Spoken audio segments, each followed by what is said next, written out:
Pagi langsung sarapan, sebelum pergi mencari ikan. Maksud hati ingin ucapkan, salam pembuka untuk kalian. Assalamualaikum warahmatullahi wabarakatuh. Om Swastiastu, Namo Buddhaya, salam kebajikan untuk kita semua. Yang terhormat, Bapak Dr. Nuermansa, SPD MPD, selaku dosen mata kuliah Statistik Pendidikan Bahasa Indonesia, dan sobat YouTube sekalian yang saya banggakan. Pepatah mengatakan, tak kenal maka tak sayang maka tak cinta. Maka perkenalkan, saya Sophia Larasari dengan NPM A1A 022015 dari kelas 3A dengan program studi Pendidikan Bahasa Indonesia, Fakultas Keguruan dan Ilmu Pendidikan. Baik, di sini saya akan menjelaskan mengenai beberapa materi statistik. Selamat menyaksikan.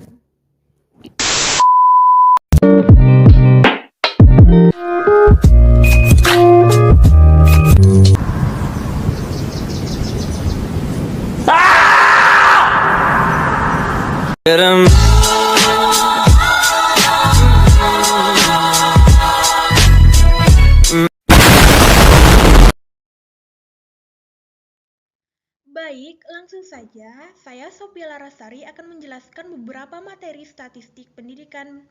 Yang pertama yaitu kita akan membahas mengenai uji validitas dan reliabilitas butir soal. Langsung saja. Yang pertama yaitu hakikat. Validitas yaitu ketepatan suatu alat ukur dalam melakukan fungsi ukurnya. Menurut Supardi pada tahun 2015 halaman 98. Yang kedua yaitu jenis validitas.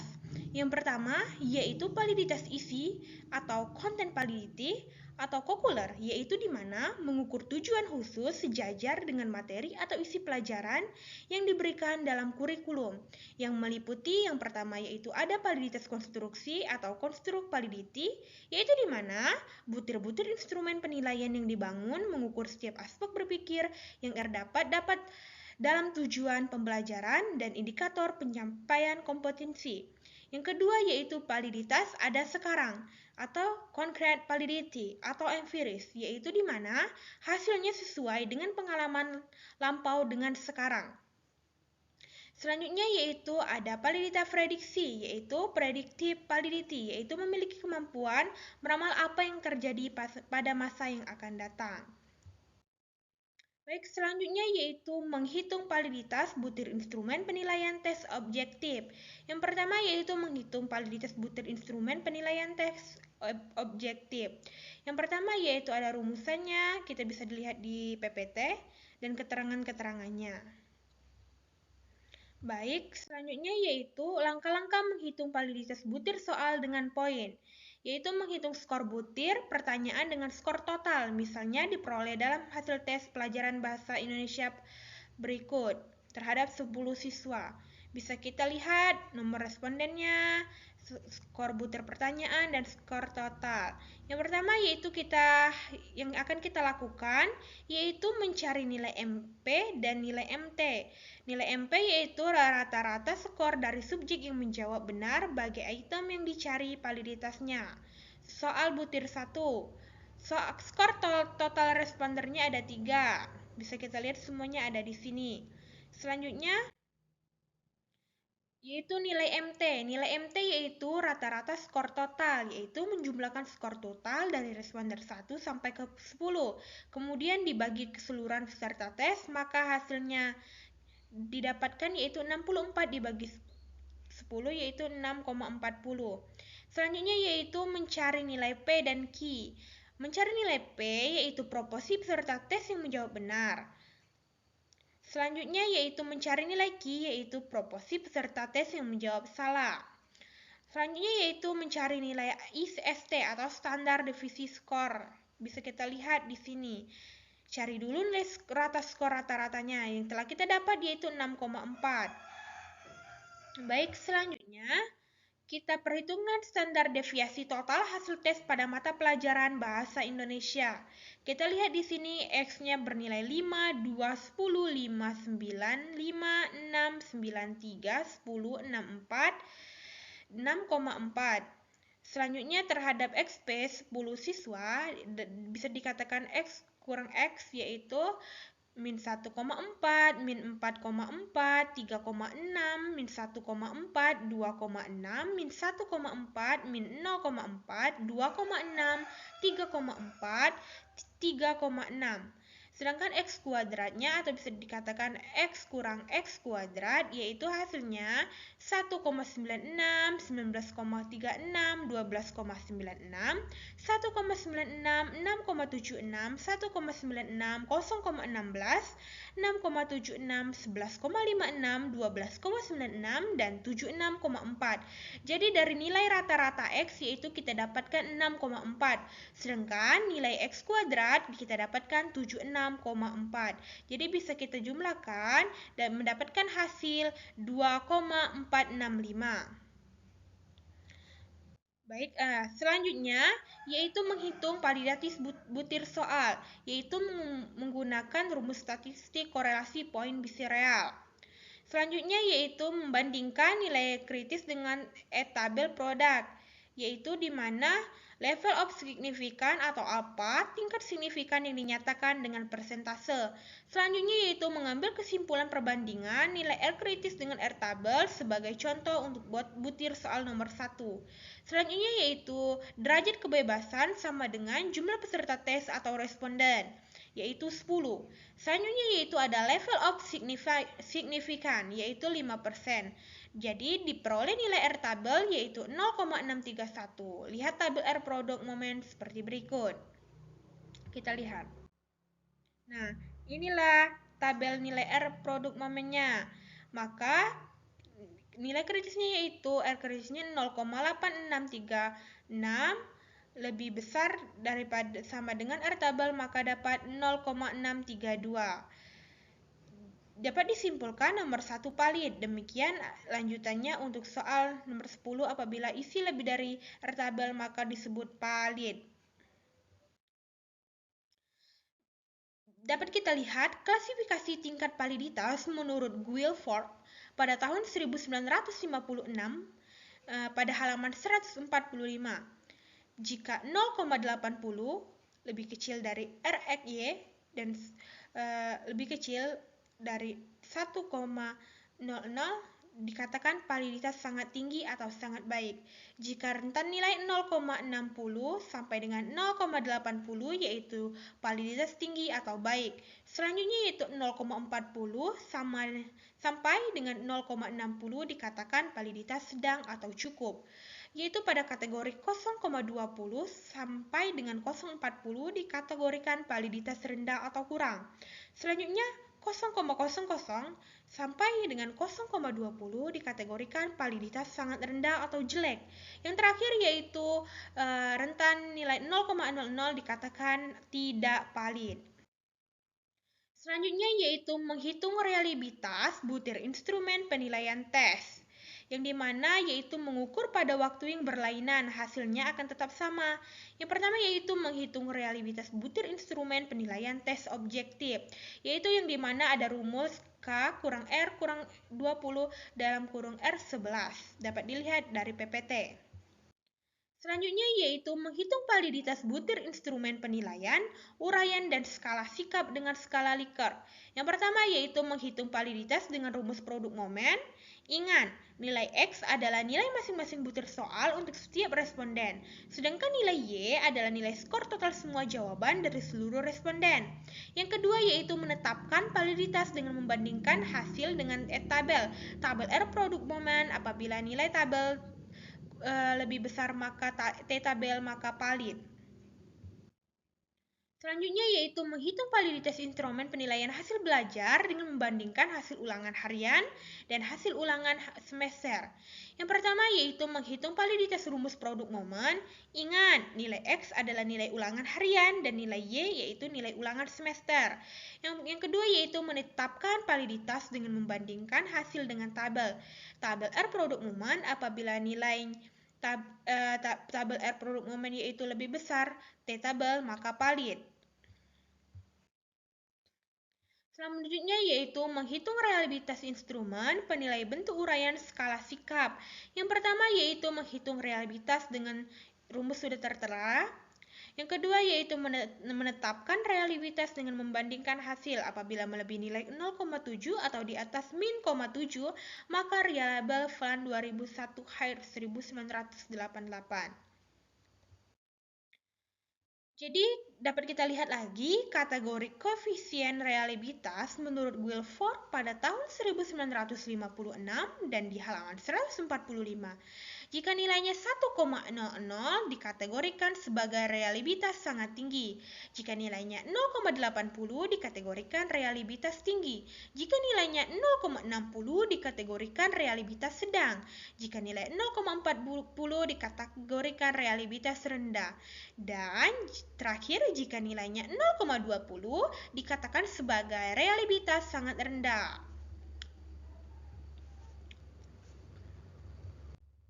Baik, selanjutnya kita masuk ke materi yang kedua, yaitu mengenai uji normalitas dan homogenitas. Yang pertama yaitu uji normalitas. Uji normalitas sebagai persyaratan untuk pengujian hipotesis pada statistik inferensial yang bertujuan mempelajari apakah distribusi sampel yang dipilih berasal dari sebuah distribusi populasi normal atau tidak normal. Itu pendapat menurut Kadir pada 2015 dan halaman 143. Yang kedua yaitu teknik analisis yang wajib uji normalitas. Yang pertama yaitu uji T atau T-test. Uji T yaitu salah satu uji statistik untuk menguji kebenaran hipotesis yang diajukan oleh peneliti dalam membedakan rata-rata pada dua populasi. Selanjutnya yaitu ada uji F atau uji serentak atau uji model, bisa dikatakan juga sebagai uji ANOVA. Uji F yaitu untuk melihat bagaimanakah pengaruh variabel bebasnya. Selanjutnya yaitu teknik analisis yang tidak membutuhkan uji normalitas. Yang pertama ada chi-kuadrat atau chi-square, yaitu salah satu jenis uji komparatif non-parametris yang dilakukan pada dua variabel di mana skala data kedua variabel adalah nominal. Yang kedua yaitu ada uji gamma, yaitu salah satu dari uji asosiatif atau non-parametris untuk mengukur hubungan antara dua variabel berskala ordinal yang dapat dibentuk ke dalam tabel konteknis. Uji ini mengukur hubungan yang bersifat simetris, artinya variabel A dan variabel B dapat saling memengaruhi. Yang ketiga yaitu ada uji tau-tau atau uji korelasi kendal tau, yaitu uji kendal tau digunakan untuk mengukur kekuatan atau hubungan dua variabel dengan data yang digunakan berskala ordinal. Selanjutnya yaitu ada uji Mann-Whitney atau Mann-Whitney U-test. Uji non-parametris yang digunakan untuk mengetahui perbedaan median dua kelompok bebas apabila skala data variabel terikatnya adalah ordinal atau interval atau ratio, tetapi tidak berdistribusi normal. Selanjutnya yaitu ada uji Wheelock-Shank Signan test atau uji match pair test. Selanjutnya kita masuk ke materi pengujian asumsi distribusi normal. Ini ada berbagai macam. Yang pertama yaitu ada uji normalitas data dengan uji Lilliefors. Uji Lilliefors digunakan untuk data tunggal, bukan data kelompok. Uji normalitas data dengan Lilliefors hampir sama dengan menggunakan uji Kolmogorov-Smirnov. Hanya saja pada uji Lilliefors digunakan tabel Lilliefors. Selanjutnya yaitu ada uji normalitas data Galat taksiran dengan uji Lilliefors, yaitu uji normalitas data Galat taksiran digunakan sebagai persyaratan dalam analisis regresi. Selanjutnya yaitu uji normalitas dengan Kolmogorov-Smirnov, yaitu di mana uji beda antara data yang diuji normalitasnya dengan data normal baku. Seperti pada uji beda biasa, jika signifikasi di bawah 0,05 berarti terdapat perbedaan yang signifikan. Dan jika signifikasinya di atas 0,05 maka tidak terjadi perbedaan yang signifikan. Selanjutnya yaitu uji normalitas dengan chi-square atau x kuadrat. Pengujian hipotesis yang dilakukan dengan cara membandingkan kurva normal yang terbentuk dari data yang telah terkumpul, bisa dikatakan B, dengan kurva normal baku atau standar dikatakan A. Jadi membandingkan antara B dan A, bila B tidak berbeda secara signifikan dengan A, maka B merupakan data yang berdistribusi normal. Selanjutnya yaitu uji normalitas dengan Kiki plot. Plot dibentuk dari distribusi marginal sampel pada setiap variabel. Suatu scatter plot yang membandingkan distribusi empiris dengan fitted distribution dalam kaitannya dengan nilai dimensi suatu variabel. Yang selanjutnya yaitu uji normalitas dengan SPSS. Yang pertama yang kita lakukan pada uji normalitas dengan SPSS yaitu buat data view. Berikut menggunakan tampilan fluid label. Berisi data nilai ujian bahasa Indonesia dari 20 siswa suatu kelas. Selanjutnya yaitu kita klik analyze, selanjutnya deskriptif statistik. Kita lihat di contoh. Klik ini, lalu klik ini. Selanjutnya yaitu masukkan variabel yang dilakukan pengujian normalitas pada jendela Explore. Masukkan variabel dilakukan pengujian ke kolom definition list. Kita juga dapat memasukkan variabel ke factor list untuk melakukan pengujian berdasarkan kriteria tertentu. Misalnya uji normalitas data yang dibedakan berdasarkan jenis kelamin. Catatan, Anda dapat memasukkan beberapa variabel sekaligus di defendant list untuk menguji normalitas masing-masing variabel. Misalnya, uji normalitas 2 variabel atau 3 variabel. Ini bisa kita lihat di contoh ini, di peta ini. Langkah selanjutnya yaitu klik False pada jendela Explore dan centang normality float with dash. Untuk membentuk box false data, itu kita menggunakan box plus. Sedangkan deskriptif yaitu untuk melakukan analisis deskriptif serta membuat grafik stem and leaf atau histogram yaitu centang jika diperlukan. Normality float with dash yaitu berfungsi untuk melakukan pengujian normalitas. Kita lakukan yang pertama yaitu klik continue lalu klik OK. Yang selanjutnya yaitu hasil pengujian ditampilkan pada jendela output. Selanjutnya yaitu membaca hasil uji normalitas pada SPSS. Selanjutnya yaitu ini adalah hasil pengujian normalitas kita dapat yaitu 200 dan 853. Baik, selanjutnya kita masuk ke uji homogenitas. Hakikat uji homogenitas adalah suatu uji yang dilakukan untuk mengetahui bahwa dua kelompok data sampel berasal dari populasi yang memiliki varian sama, yaitu atau dikatakan homogen.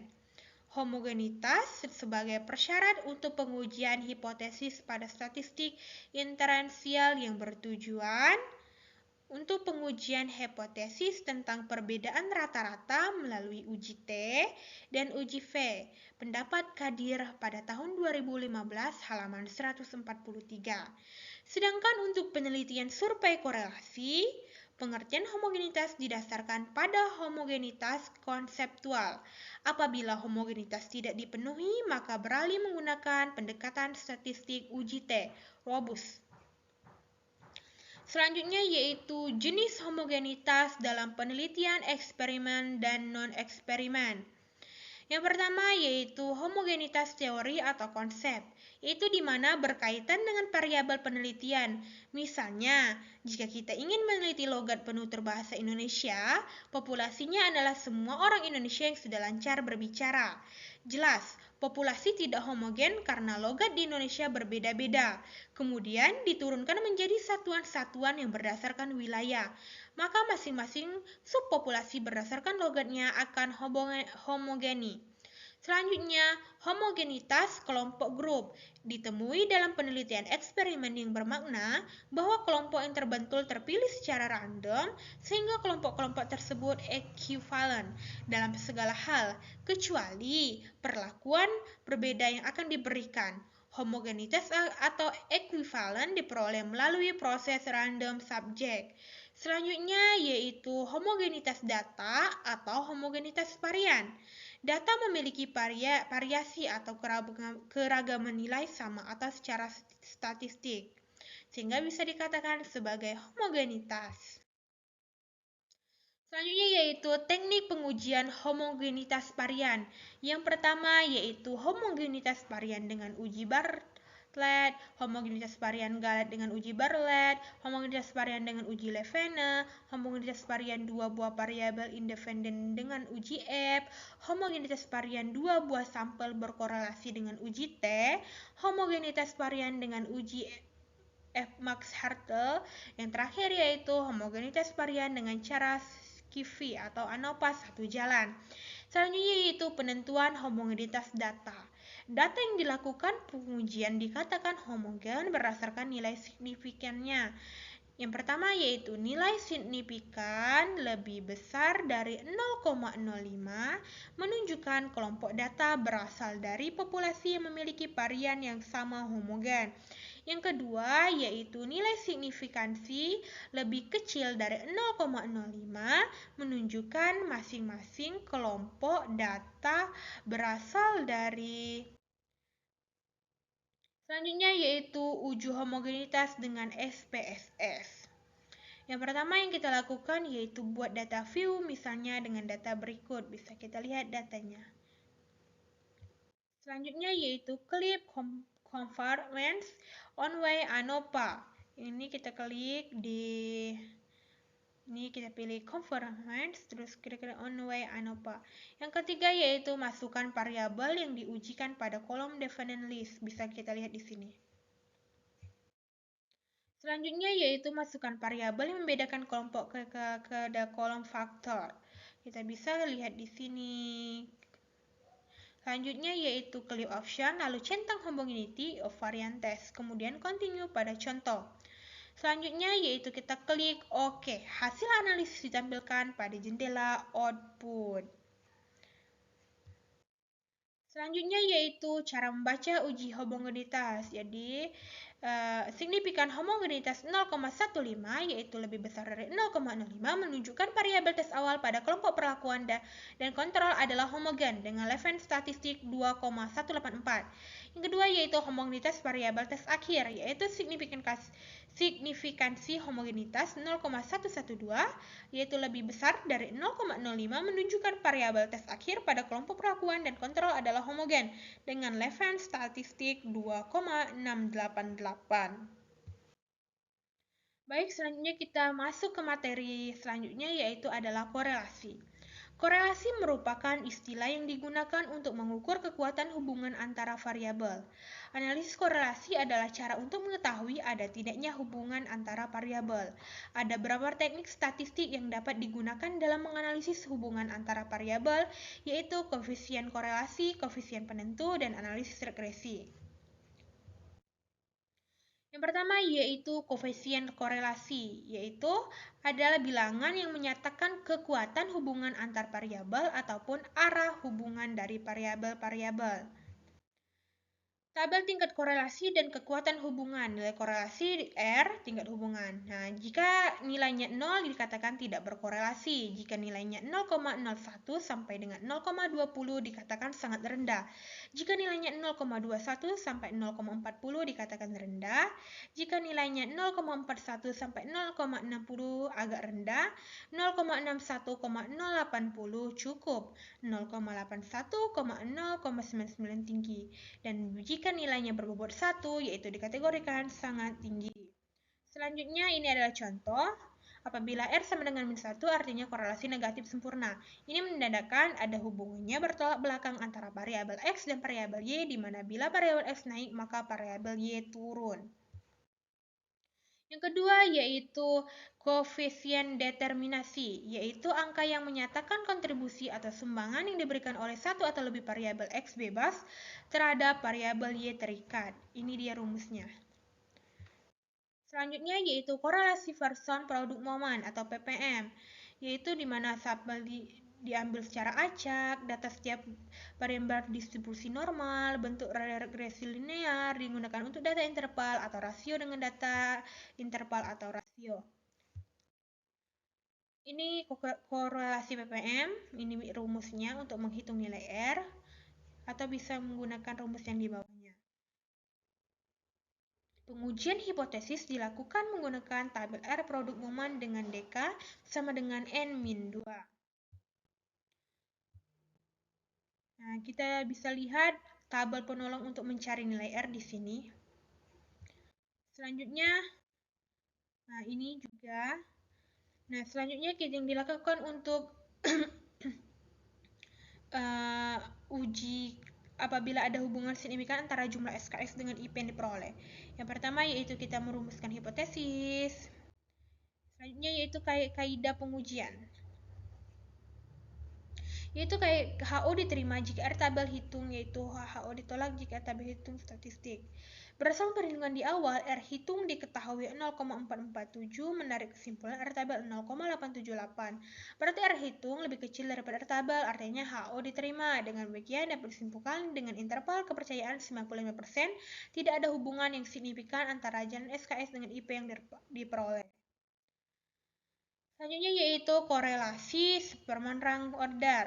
Yaitu teknik korelasi ini masuk pada statistik non-parametrik sehingga tidak harus memenuhi syarat-syarat parameter.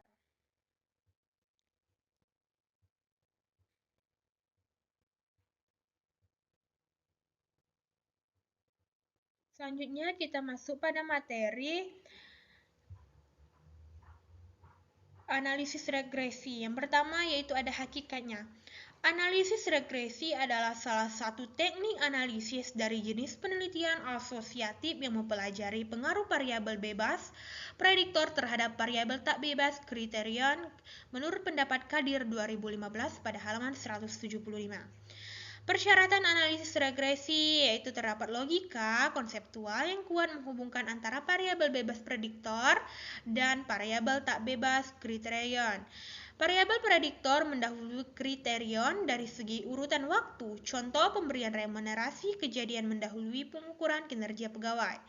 Selanjutnya yaitu memiliki arah pengaruh direct effect yaitu dari prediktor ke kriterion dengan simbol anak panah berkepala 1. Misalnya prediktor sama dengan X dan kriterion sama dengan Y, maka arah pengarah ditulis sebagai X, Y, atau pengaruh X terhadap Y tidak sebaliknya. Hal ini berbeda dengan analisis korelasi di mana hubungan X dan Y serta Y dan X bermakna sama. Jadi, berkorelasi dengan Y memiliki makna yang sama dengan Y berkorelasi dengan X. Terdapat kontras secara statistik sehingga pengaruh prediktor lain dalam metode terhadap prediktor di luar prediktor. Selanjutnya yaitu dalam analisis regresi secara efektif bekerja melalui uji signifikan koefisien. Selanjutnya yaitu jenis analisis regresi. Analisis regresi ANAREG sederhana model regresi Y sama dengan A tambah BX tambah E populasi. Fungsi taksiran Y sama dengan A tambah B dikatakan sampel. A dikatakan sebagai konstanta, B dikatakan sebagai koefisien regresi. Selanjutnya yaitu perhitungan analisis regresi ANAREG ganda 2. Prediktor dengan SPS. Ini contoh penelitiannya dan ini contoh datanya. Bisa dikatakan motivasi belajar dikatakan sebagai X1, minat belajar dikatakan sebagai X2, prestasi belajar dikatakan Y.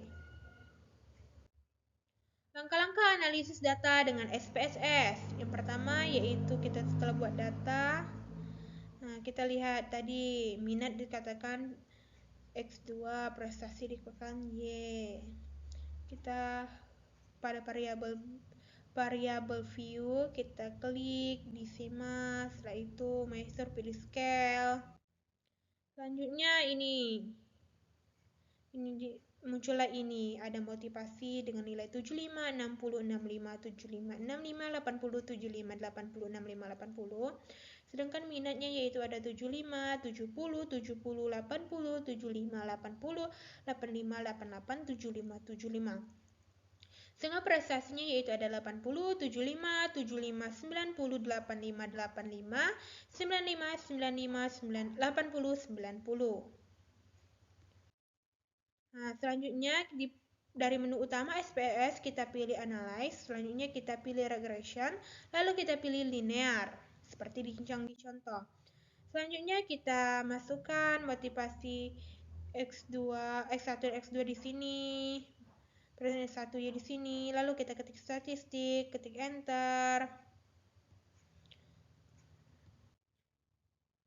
Selanjutnya kita pada mode fit, kemudian klik continue yang ini.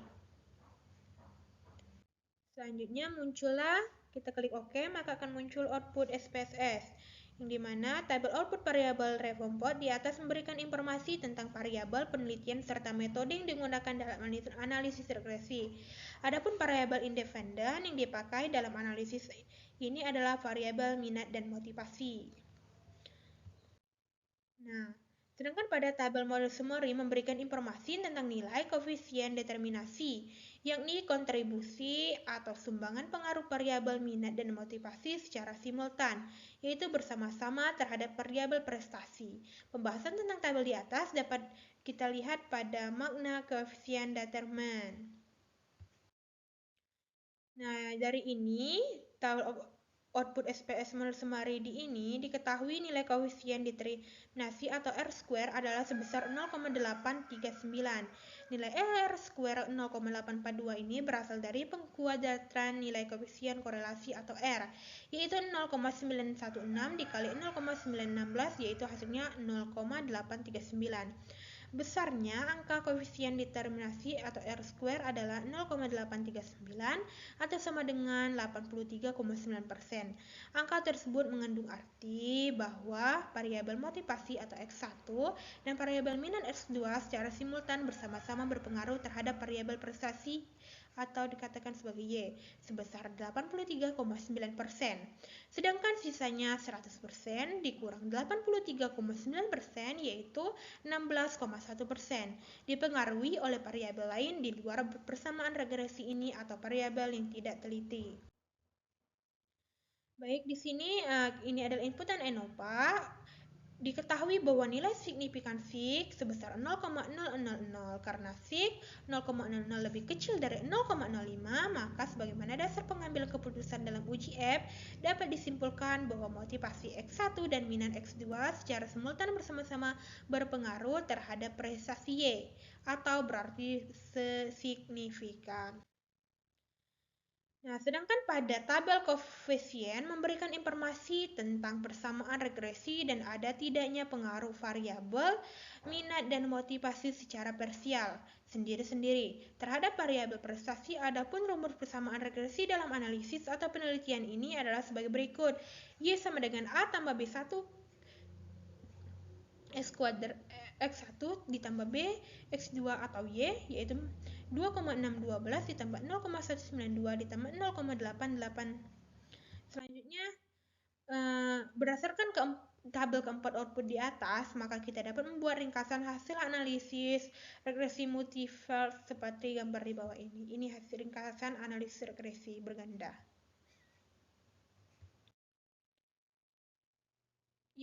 Selanjutnya yaitu ada dasar pengambilan keputusan dalam uji F. Ada dua cara yang bisa digunakan sebagai acuan atau pedoman untuk melakukan uji hipotesis dalam uji F. Pertama adalah membandingkan nilai signifikansi SIG atau nilai probabilitas hasil output ANOVA. Kedua adalah membandingkan nilai F hitung dengan nilai F tabel. Yang pertama yaitu berdasarkan nilai signifikan SIG dari output ANOVA. Jika nilai SIG lebih kecil dari 0,05 maka hipotesis diterima. Sedangkan berdasarkan perbandingan nilai F hitung dan X tabel, jika nilai F hitung lebih besar daripada F tabel maka hipotesis diterima. Sedangkan jika nilai F hitung lebih kecil dari F tabel maka hipotesis ditolak. Mengambil keputusan uji F simultan dalam analisis regresi linear berganda. Berdasarkan tabel output SPSS di atas, diketahui nilai SIG adalah sebesar 0,00. Karena nilai SIG 0,00 lebih kecil dari 0,05, maka sesuai dengan dasar pengambil keputusan dalam uji F dapat disimpulkan bahwa hipotesis diterima atau dengan kata lain motivasi X1 dan minat X2 secara simultan berpengaruh terhadap prestasi Y. Sedangkan berdasarkan perbandingan dengan F tabel, berdasarkan tabel output SPSS di atas, diketahui nilai F hitung adalah sebesar 2,34 karena nilai F hitung 3,450 lebih besar daripada F tabel yang bernilai 4,10, maka sebagaimana dasar pengambil keputusan dalam uji F dapat disimpulkan bahwa hipotesis diterima. Baik, ini kita bisa lihat degree of freedom for nomonitasnya. Jadi dapat kita simpulkan, berdasarkan kedua pembahasan dalam uji F di atas, maka kita dapat membuat sebuah kesimpulan bahwa motivasi X1 dan minat X2 secara simultan bersama-sama berpengaruh terhadap prestasi Y. Berdasarkan tabel output SPSS model Semarik, diketahui nilai koefisien determinasi atau R-square adalah sebesar 0,839. Nilai R-square 0,82 ini berasal dari pengkuadran nilai koefisien korelasi, yaitu 0,916 dikali 0,916, yaitu 0,839. Besarnya angka koefisien determinasi R-square adalah 0,839 atau sama dengan 83,9%. Angka tersebut mengandung arti bahwa variabel motivasi X1 dan variabel minat X2 secara simultan bersama-sama berpengaruh terhadap variabel prestasi Y sebesar 83,9%. Sedangkan sisanya 100% yaitu dikurang 83,9% yaitu bernilai 16,1% dipengaruhi oleh variabel lain di luar persamaan regresi ini atau variabel yang tidak teliti. Selanjutnya yaitu ada pengujian perbedaan dua parameter rata-rata. Yaitu pengertian uji perbedaan dua parameter rata-rata. Uji parameter dua rata-rata yaitu salah satu teknik digunakan dalam penilaian komparatif atau eksperimen dengan pengujian hipotesis pembelajaran mempelajari perbedaan rata-rata variabel kriterium dari dua kelompok yang sudah diklasifikasikan menurut Kadir pada tahun 2015 halaman 295. Selanjutnya yaitu jenis uji perbedaan dua parameter rata-rata. Yang pertama, uji perbedaan dua parameter rata-rata sampel bebas. Uji perbedaan dua parameter rata-rata sampel tak bebas. Yang ketiga yaitu uji perbedaan dua parameter rata-rata sampel tak homogen atau heterogen. Selanjutnya yaitu ada uji perbedaan dua parameter rata-rata sampel bebas. Yaitu ada latar belakang, ada tujuan penelitiannya. Selanjutnya yang terakhir adalah analisis varian atau analisis of varian, yaitu ANOVA. Pengertian analisis varian yaitu salah satu teknik yang digunakan untuk penelitian komparatif atau eksperimen dengan pengujian hipotesis mempelajari atau menguji hipotesis yang menyatakan perbedaan parameter rata-rata variabel kriterium untuk lebih dari dua kelompok sampel, baik dalam penelitian eksperimen atau bisa juga ex post menurut pendapat Kadir 2015 halaman 313. Selanjutnya yaitu jenis analisis varian. Yang pertama yaitu analisis varian satu jalan, yaitu teknik analisis untuk menguji perbedaan rata-rata dengan banyak kelompok yang terpilih secara acak. Pengujian hipotesis menggunakan uji F. Yang kedua yaitu analisis varian satu jalan growth within treatment (GWT), yaitu teknik analisis untuk penelitian eksperimen khususnya pada kluster kelompok dalam jumlah yang sama. Setiap kelompoknya diberikan perlakuan-perlakuan. Selanjutnya yaitu analisis varian dua jalan. Teknik analisis untuk menguji hipotesis yang menyatakan perbedaan rata-rata antara kelompok-kelompok sampel, baik yang menggunakan two-factorial descent atau level descent, baik dalam penelitian eksperimen maupun kausal komparatif. Analisis varian satu jalan, ya ini kita bisa lihat, ini hipotesisnya dan ini angka-angkanya. Langkah-langkah analisis varian satu jalan dengan SPSS. Baik, setelah kita bikin tabel di Excel bisa kita lihat di sini. Nah, ini caranya. Pada data variabel V kita lihat ini, kita ketik ini. Oke.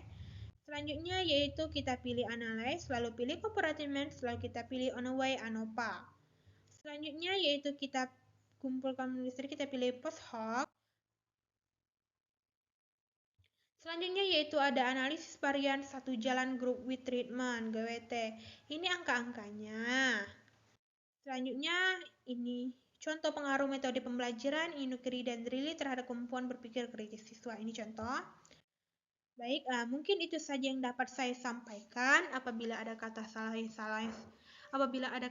salah, saya mohon maaf. Kepada Allah saya mohon ampun. Dan semoga penjelasan saya ini bisa bermanfaat untuk semua orang.